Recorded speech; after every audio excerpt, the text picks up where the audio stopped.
এই সেই সাম্রাজ্য। আমি আপনাদেরকে আগেই বলেছিলাম যে আমি নওগাঁতে যাচ্ছি আর আপনাদেরকে একটি নওগাঁর বিশাল সাম্রাজ্য দেখাবো। এই সেই সাম্রাজ্য, গাজার সাম্রাজ্য, যেটা একসময় ছিল। সারা পৃথিবীর থেকে সেরা গাঁজা উৎপাদন করা হতো এই বাংলাদেশের এই নওগাঁ জেলাতে, যা পৃথিবীর বিভিন্ন দেশে এক্সপোর্ট করা হতো। ইউরোপ, আমেরিকা, অস্ট্রেলিয়া সহ পৃথিবীর বিভিন্ন দেশে যে গাঁজা উৎপাদন করে বাংলাদেশ এক্সপোর্ট করত, সব থেকে উন্নত মানের গাঁজা এই নওগাঁ জেলাতেই চাষ করা হতো। আপনারা আমার পিছনে দেখতে পাচ্ছেন যে এখানে লেখা আছে গাঁজা সমবায় হিমাগার নওগাঁ।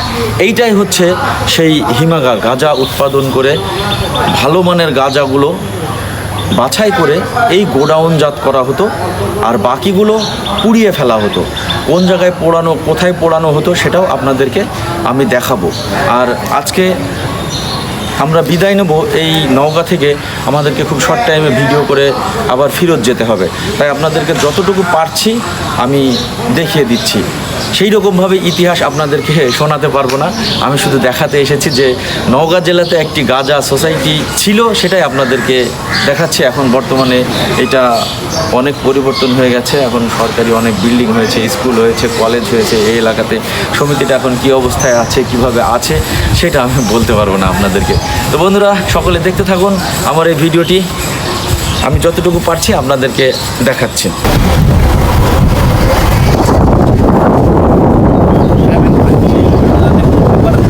বসে আছে। আচ্ছা আচ্ছা, অর্থাৎ নওজোয়ান মাঠের অপোজিটে দেখবেন।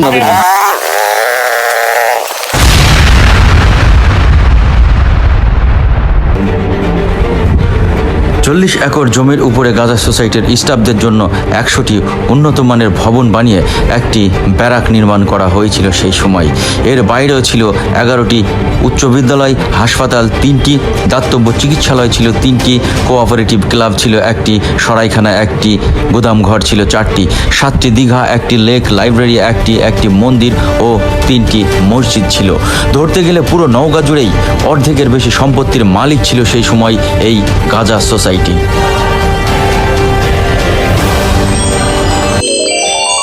বন্ধুরা, আমি আপনাদেরকে বলেছিলাম যে সাম্রাজ্য দেখাবো নওগাঁর। আজকে আমি সেই সাম্রাজ্যে এসেছি। এটা হচ্ছে সেই গাঁজার সাম্রাজ্য, গাঁজা সোসাইটি। 1857 সালে বাংলাদেশের যশোর জেলা থেকে প্রথম গাঁজার বীজ নিয়ে এসে এই গাঁজার বীজ রোপণ করা হয় কিন্তু এই নওগাঁ জেলাতেই। ইতিহাস অনুসারে 1906 সালে নওগাঁর বেঙ্গল প্রেসিডেন্সিতে একটি গাঁজার হাব প্রতিষ্ঠার পর ব্রিটিশ রাজ্যের সরকার বাংলা অঞ্চলে প্রথম বাণিজ্যিকভাবে গাঁজার চাষ শুরু করে। সরকার তখন হাব থেকে রাজস্ব আদায়ের জন্য একজন রেজিস্ট্রার নিয়োগ করে।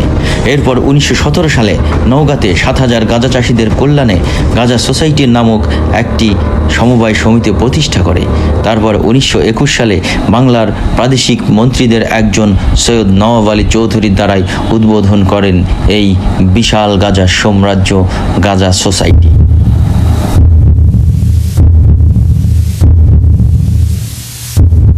করে দেখাচ্ছে যে গাঁজা সোসাইটির যে হিমাগার ছিল, এই হিমাগারটিতে আমি এখন ভিডিও করে আপনাদেরকে দেখাচ্ছি যে গাঁজা সংশোধন করে বা গাঁজা রিফাইন করে যে গোডাউনে জমা করে রাখা হতো এক্সপোর্ট করার আগে, আমি সেই গোডাউনে এখন আপনাদেরকে ভিডিও করে দেখাচ্ছি। এই তালাটা মনে হচ্ছে নতুন, যত সম্ভব কেউ থাকে এখানে।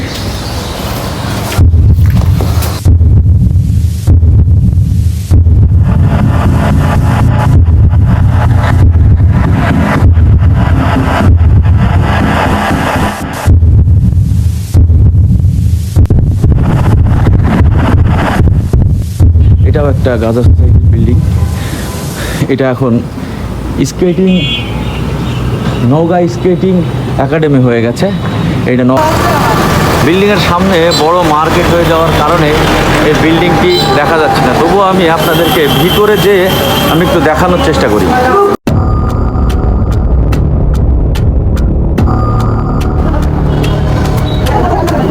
আসসালামু আলাইকুম, ভালো আছেন?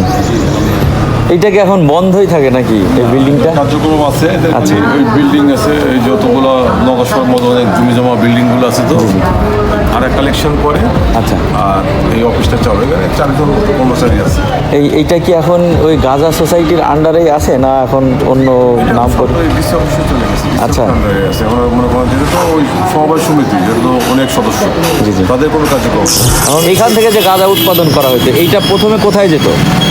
এটা এটা আমরা চাষ করে সরকারি ফান্ড আছে, জি। সরকারি গুদাম আছে, আচ্ছা। আমরা সরকারি গুদামে আছে জিনিসটা আমরা দিয়ে দিই। আচ্ছা। দেওয়ার পর প্রথমে গাঁজা চাষ হইতো কত বিঘা? চাষ করেন 400-500 বিঘা, 500-700-800-1000 বিঘা।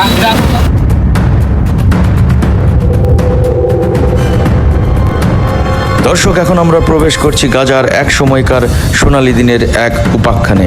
গাঁজা চাষ বন্ধ হয়ে গেছে অনেক আগে, কিন্তু সোসাইটির কার্যক্রম এখনও চলমান রয়েছে। শুধু সোসাইটির সম্পদ রক্ষণাবেক্ষণের মধ্যেই তা সীমাবদ্ধ। দীর্ঘদিন ব্যবসা চলার পরে 1947 সালে বাংলাদেশ সরকার জেনেভা কনভেনশন স্বাক্ষর করে, যা সরকারকে গাঁজা উৎপাদন থেকে সরে আসতে বাধ্য করে। 1975 সালে গাঁজা সোসাইটির 3টি চেম্বার সহ একটি 1000 মেট্রিক টন ক্ষমতা সম্পন্ন হিমাগার স্থাপন করে।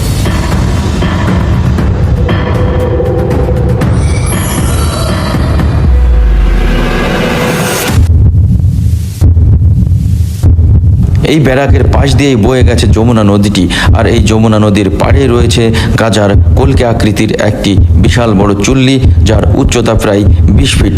মানসম্পন্ন নয়, মেয়াদ উত্তীর্ণ ও নষ্ট গাজাগুলো সেই সময় এই চুল্লিতেই পুড়িয়ে ফেলা হতো।